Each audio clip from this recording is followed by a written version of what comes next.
అందరికీ శుభాశిస్సులు. నా పేరు బి పద్మావతి. ఒక మహిళగా నేటి సమాజంలో స్త్రీలు ఎదుర్కొంటున్న అనేక సమస్యలు గురించి నా అభిప్రాయాన్ని మీ అందరితో పాలు పంచుకోవాలని అన్నదే నా ఉద్దేశం. కొన్ని సంవత్సరాల కిందట స్త్రీలు ఇళ్ళకే ఎక్కువగా పరిమితమయ్యేవారు. రాను రాను కాలక్రమేణా పురుషులతో సమానంగా అన్ని రంగాల్లో నిలదొక్కుంటున్నారు. ఇది ఆనందించవలసిన విషయమే. ఒక పక్క ఉద్యోగాలు చేస్తూ మరో పక్క గృహ సంబంధమైనటువంటి బాధ్యతలు నిర్వహిస్తూ రెండు బ్యాలెన్స్ చేసుకుంటూ వస్తున్నారు. ఉద్యోగం చేసే స్త్రీలు ఉద్యోగాలకు వెళ్ళేటప్పుడు వాళ్ళ అమ్మ నాన్నలు పెద్దవాళ్ళు ఎవరైనా ఉంటే కొంతవరకు బాగా ఉంటుంది. కానీ కొన్ని కారణాల వల్ల పెద్దవాళ్ళు ఇళ్ళల్లో ఉండే అవకాశం ఉండట్లేదు.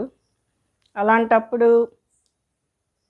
పిల్లల్ని కేర్ సెంటర్లో పెట్టి ఉద్యోగాలకు వెళ్ళి వచ్చేటప్పుడు తీసుకొని రావడం, ఆ ఉద్యోగంకి వెళ్ళేటప్పుడు కూడాను పిల్లలు అక్కడ తింటున్నారా, బాగా ఉంటున్నారా అన్న ఆందోళన కూడా చెందుతున్న స్త్రీలు మనం ఈ సమాజంలో చూస్తున్నాం. ఇంకా అనేక రంగాల్లో స్త్రీలు రాణిస్తున్నారంటే వాళ్ళ వెనక తల్లి, తండ్రి, భర్త, అత్త, మామ వీళ్ళ తాలూకు ప్రోత్సాహం ఉంటుంది. వీళ్ళందరి ప్రోత్సాహం ఉండొచ్చు, అందులో కొంతమంది ప్రోత్సాహం ఉండే అవకాశం ఉంటుంది. ఇక చదువు లేని స్త్రీలు, తక్కువ చదువుకున్న వాళ్ళు పెళ్ళైన తర్వాత ఏ కారణం వల్ల భర్తలు కుటుంబ బాధ్యతలు స్వీకరించినప్పుడు రకరకాల స్త్రీలను మనం చూస్తున్నాం.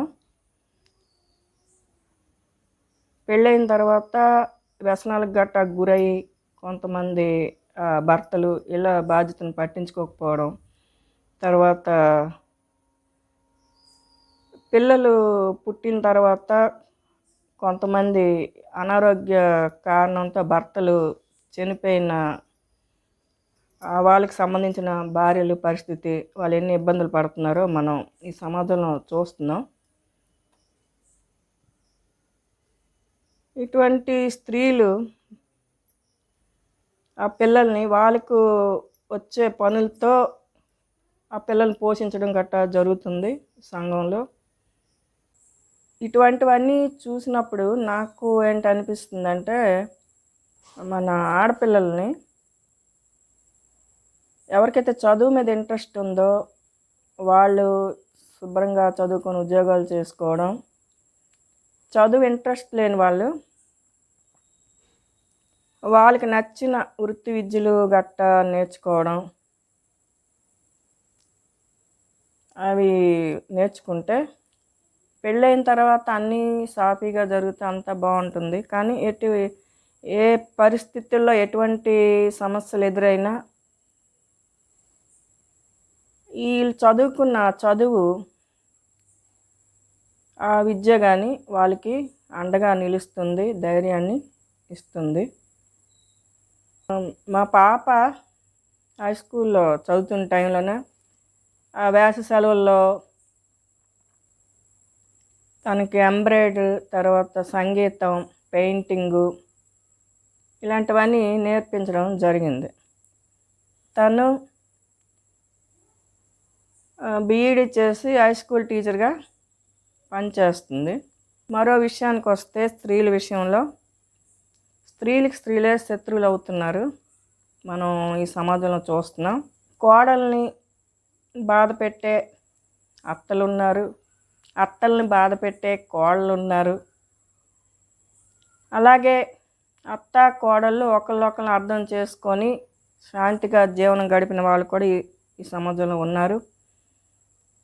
అలాగే భార్యని బాధ పెట్టే భర్తలు, భర్తని బాధ పెట్టే భార్యలు ఉన్నారు. అలాగే భార్యాభర్తలు చిన్న చిన్న అభిప్రాయ భేదాలు ఉన్నప్పటికి కూడాను ఒకరినొకరు అర్థం చేసుకొని జీవితం శాంతిగా జీవనం గడిపిన వాళ్ళు కూడా ఈ సమాజంలో మనం చూస్తున్నాం. ఎవరైనా సరే స్త్రీలవని పురుషులవని పాజిటివ్ మైండ్ కలిగి ఉండడం చాలా మంచిది. అవకాశం ఉన్నంత వరకు కూడా మన చేతనైనంత వరకు ఎవరికైనా మంచి చేయడం చూడాలి, కానీ చెడు ఎప్పుడు చేయకూడదు. అలాగే ఈ సమయంలో మా తోటికోళ్ళు అరుణ గురించి ఒక విషయం చెప్పాలి. మేము ఒరిస్సాలో ఉంటున్నాం. మా పిల్లలు చదువు పూర్తయిన తర్వాత మగపిల్లలు ఉద్యోగం కోసం హైదరాబాద్ వెళ్ళేటప్పుడు వాళ్ళ ఇంట్లోనే దగ్గర ఒక 4 సంవత్సరాలు ఉన్నారు. అక్కడ వాళ్ళ పిల్లలతో పాటు మా పిల్లల్ని కూడా తన పిల్లల్లాగే చూసుకుంది తను. ఈ విషయం ఎందుకు చెప్తున్నానంటే, ఒక తల్లి కడుపున పుట్టిన అక్క చెల్లెళ్ళే రకరకాల కారణాల వల్ల శత్రువులుగా ఉంటున్నారు ఈ సమాజంలో. అటువంటి సమాజంలో ఒక తోటికోళ్ళు గురించి ఆవిడ తాలూకా మంచి మనసు గురించి నేను చెప్పాలనుకుని చెప్తున్నాను. ఆ రోజు మా పిల్లల్ని అక్కడ తన పిల్లల్లాగా చూసుకోవడం వల్ల మాకు ఎంతో ఆనందం కలిగి ఉండేది. పిల్లల గురించి ఎటువంటి ఇబ్బంది లేకుండా భయపడకుండా ఉండేవాళ్ళం. మా ఇంట్లో పిల్లలు ఉన్నట్టుగా మేము భావించేవాళ్ళం. తను ఇంట్లో పనులు చేసుకుంటూ పిల్లల్ని చూసుకుంటూ వాళ్ళకి వంట చేస్తూ తర్వాత వాళ్ళ బట్టలు గట్ట ఉతుకుతూ తను చేస్తున్న వ్యాపారం కూడా చేస్తుండేది, అది విడిచిపెట్టకుండా. ఆమె పెద్దగా చదువుకోకపోయినప్పటికి కూడాను ఎంతోమంది మహిళల కంటే చాలా గొప్పదని నేను ఎక్కువ సంతోషిస్తుంటాను ఎప్పుడు కూడాను. ఆవిడని తలుచుకుంటే నాకు ఎప్పుడు ఆనందం అనిపిస్తుంటుంది. ఈ విషయం ఎందుకు చెప్తున్నానంటే, ఎవరిలోనైనా మంచి గుణాలు ఉంటే వాళ్ళు మనకి మంచి చేసేటప్పుడు వాళ్ళని ఎప్పుడు కూడా మనం మర్చిపోకూడదు. ఆవిడ విషయంలో నాకు ఎప్పుడు ఆనందం ఉంటుంది.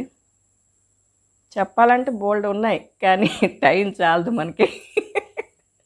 మీరందరూ మీ చుట్టుపట్ల గమనిస్తుంటే రకరకాల సమస్యలు, రకరకాల ఇబ్బందులు ఇవన్నీ కూడాను మీకు తెలుస్తుంటాయి.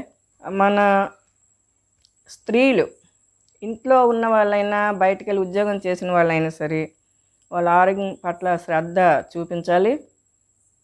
శ్రద్ధ వల్లే ఆరోగ్యం అనేది ఏర్పడుతుంది. మన ఆరోగ్యం శ్రద్ధ తీసుకునేటప్పుడే స్త్రీ ఆరోగ్యంగా ఉంటే కుటుంబానికి అంతటికి మంచిది. కాబట్టి శారీరకంగా మానసికంగా ఆరోగ్యంగా ఉండడానికి అందరూ ప్రయత్నం చేయాలి. మన ఆరోగ్యం బాగుండాలంటే ప్రాణాయామం, ధ్యానం చేయడం, ఫిజికల్ వర్క్ ఉండడం ఇవన్నీ చూసుకోవాలి. వాళ్ళ ఏజ్ బట్టి ఎంతవరకు చేయాలో అన్నది నిర్ణయించుకోవాలి. మరొక విషయం, పిల్లల నుండి 40 సంవత్సరాల స్త్రీలు, 40 సంవత్సరాల లోపల స్త్రీల గురించి Sneha a true friend of yours అన్న ఆన్లైన్ ఇన్స్టిట్యూషన్ ద్వారా మా అమ్మాయి అనిత శ్రీహరి ప్రసాద్ స్త్రీల సమస్యలు, ఇబ్బందులు అవి ఏ విధంగా సాల్వ్ చేయాలి అన్న విషయాలు తను ప్రోగ్రాంలో తెలియచేస్తుంది. దాన్ని కొంతమంది అమ్మాయిలు తర్వాత పెళ్ళైన మహిళలు కూడా చూస్తున్నారు. ఆమె చెప్పినవి వాళ్ళు ఆచరిస్తూ కొన్ని సమస్యల నుండి బయటపడుతున్నారు. నేను ఆ ప్రోగ్రాం చూస్తుంటాను, వాళ్ళు చెప్పినవి కూడా వింటుంటాను. ఆ విషయాలు విని ఎవరైతే ఆచరిస్తున్నారో దానివల్ల వాళ్ళకి మనశ్శాంతి వస్తుంది, ధైర్యం వస్తుంది అని వాళ్ళు చెప్తున్నారు. అది వింటే నాకు చాలా ఆనందంగా ఉంది. ఆ ప్రోగ్రాం అలాగే ఉపయోగపడుతున్నందుకు. ఈ ప్రోగ్రాం ఎవరైతే చూస్తున్నారో వింటున్నారో వాళ్ళు కూడాను ఇతరులకు కూడా తెలియచేయడం, అవకాశం ఉన్న వాళ్ళకి, అవసరం ఉన్న వాళ్ళకి తెలియచేస్తే మనం కూడా ఇంకొంతమందికి మంచి చేసిన వాళ్ళు అవుతాం. మరొక్కసారి మీ అందరూ కూడా ఆనందంగా శాంతిగా ఉండాలని, ఎప్పుడు శాంతిగా మీ జీవితాలు గడవాలని మరొకసారి నా మీ అందరికీ నా యొక్క ఆశీస్సులు. ఇక సెలవు తీసుకుంటున్నాం. హరి ఓం.